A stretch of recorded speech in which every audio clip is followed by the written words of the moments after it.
बिस्मिल्लाहिर्रहमानिर्रहीम and welcome to psychology hub. उम्मीद है आप लोग सब खैरियत से होंगे।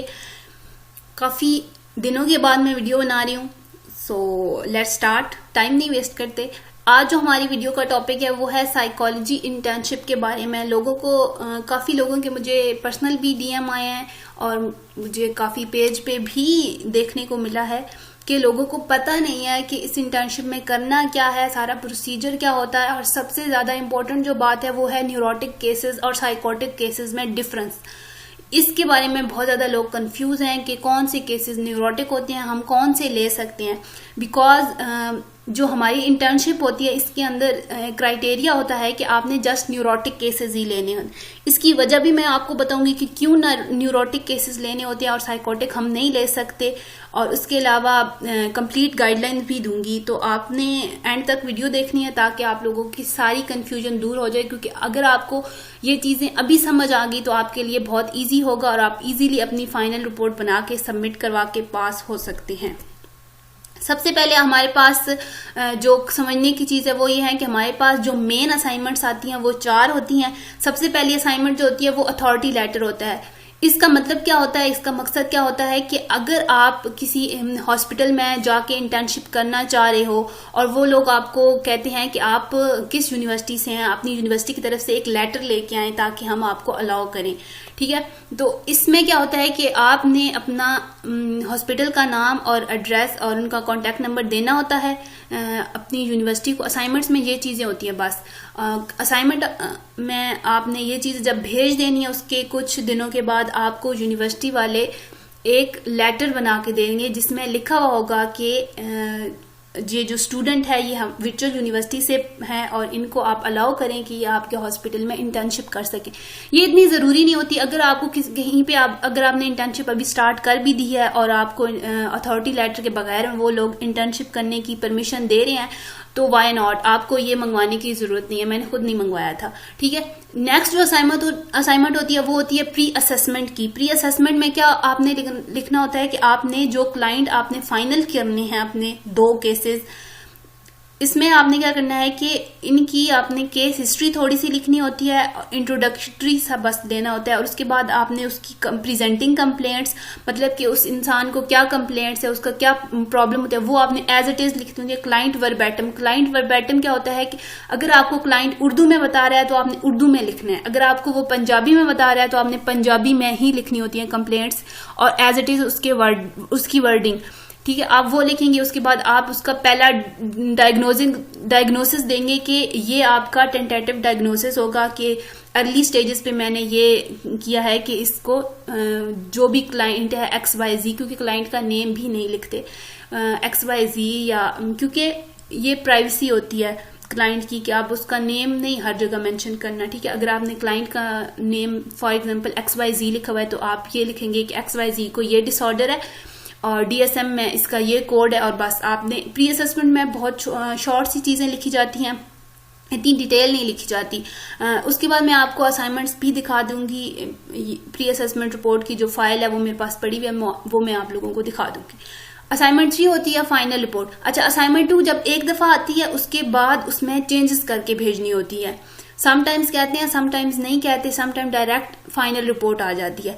जब फाइनल रिपोर्ट आती है वो भी एक ही दफ़ा, असाइनमेंट एक दफ़ा नहीं ओपन होती, आप एक दफ़ा फाइनल रिपोर्ट बना के भेज देते हो। फिर जिन बच्चों की कुछ मिस्टेक्स होती हैं, जिनकी कुछ चीज़ें मिसिंग होती हैं, उनको वो जो हमारे पास इंस्ट्रक्टर होते हैं, हर किसी का अपना इंस्ट्रक्टर हो सकता है क्योंकि इंस्ट्रक्टर काफ़ी ज़्यादा है और वो फिर स्टूडेंट डिस्ट्रीब्यूट हुए हुए होते हैं। असाइनमेंट 3 में जो फाइनल रिपोर्ट है आप भेजेंगे, फिर आपकी मिस्टेक्स निकल के आएंगी, आप फिर भेजेंगे, और अगर उसमें फिर से मिस्टेक्स कुछ बहुत निकलती हैं तो वो आपको 2-3 चांस देते हैं असाइनमेंट। लेकिन जो असाइनमेंट 4 है प्रेजेंटेशन स्लाइड्स। अच्छा, यहाँ पे मैं मेंशन करना भूल गई हूँ, प्री असेसमेंट के बाद भी समटाइम्स वो देते हैं, आई थिंक नहीं देते। असाइनमेंट 4 जो है वो प्रेजेंटेशन स्लाइड, जो आप फाइनल रिपोर्ट बनाएंगे ना उसमें से प्रेजेंटेशन स्लाइड, इसका भी आपके पास पूरा टेम्पलेट पड़ा हुआ होता है LMS पे, तो आपने जस्ट अपनी इंफॉर्मेशन उसमें देनी होती है। ये बहुत आसान होता है। इसके बाद वाइवा सेशन होता है। वाइवा अगर आपने लोगों ने पास कर लिया मतलब आपकी इंटर्नशिप पास हो गई, ठीक है, आगे हम चलते हैं। सबसे पहले तो केसेस की बात कर लेते हैं कि न्यूरोटिक केसेस क्या होते हैं और साइकोटिक केसेस क्या होते हैं।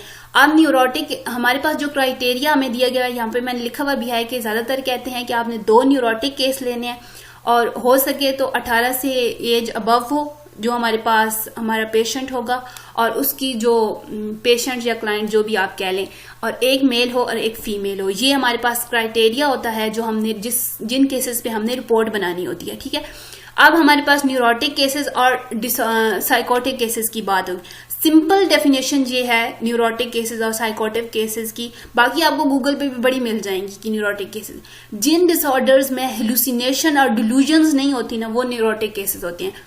क्यों? क्योंकि सम टाइम अगर डिप्रेशन इतना ज्यादा बढ़ गया है कि उसमें भी आपको हेलुसिनेशन होने लग पड़ी है किसी इवेंट को लेके, अगर पीटीएसडी है, पोस्ट ट्रॉमेटिक स्ट्रेस डिसऑर्डर, उसमें भी हेलुसिनेशन हो सकती है। लेकिन जब तक ये चीजें माइल्ड में रहेंगी, ये न्यूरोटिक केसेस होंगे, ये आप लोग ले सकते हो। ठीक है, तो आपने सिंपल ये याद रखना है कि जिन डिसऑर्डर में हेलुसिनेशन या डिल्यूजन्स नहीं है। अब हेलुसिनेशंस क्या होती हैं, जिसमें आपको अगर ऑडिटरी हेलुसिनेशन है तो आपको चीजें सुनाई देंगी, मतलब आपको नहीं, क्लाइंट को चीजें सुनाई देती हैं जो कि हो नहीं रही, जो और किसी को नहीं सुनाई दे रही वो उसको सुनाई दे रही हैं। ऑब्वियसली वो उसका रूट काज होता है उसकी पेशेंट की जो इलनेस है उससे रिलेटेड होता है, और विजुअल हेलुसिनेशन भी होती है जिसमें आपको चीजें दिखाई देती हैं। ठीक है, अब डिल्यूजन्स क्या होती हैं, इसमें आपने काफी डिल्यूजन की पढ़ी होंगी, टाइप्स भी हमने पढ़ी थी।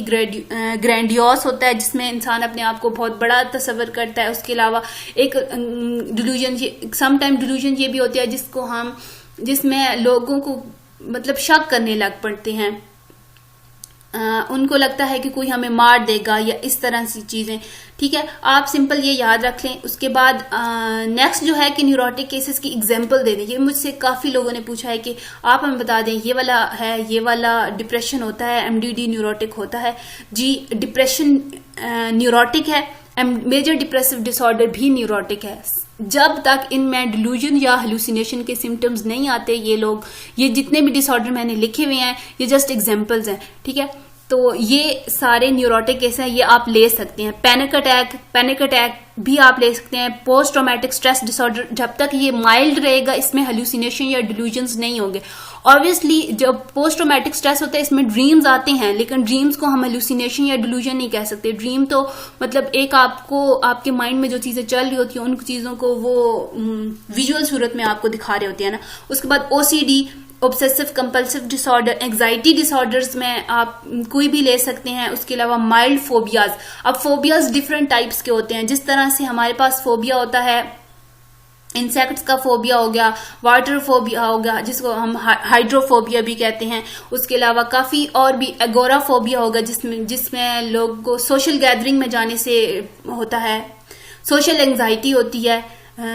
ये जो सारे मैंने अभी नाम लिए हैं, ये जो लिखे हुए हैं, ये सारे न्यूरोटिक केस हैं। इसके अलावा भी अगर आपको समझ नहीं आ रही कि न्यूरोटिक केसेस कौन से होते हैं और साइकोटिक केसेस, अगर आपको किसी चीज में कंफ्यूजन है तो आप मुझे डायरेक्ट एफबी पेज पे जाके डीएम कर सकते हैं, वो मैं आपको वहां पे सारा गाइड कर दूंगी। ठीक है, अब जो हमारे पास बात आ गई, हमारे पास जो स्टार्ट में थी, एक मिनट, हमारे पास स्टार्ट में थी जो असाइनमेंट्स की बात आ रही, प्री असेसमेंट रिपोर्ट क्या होती है और ये सारी चीजें।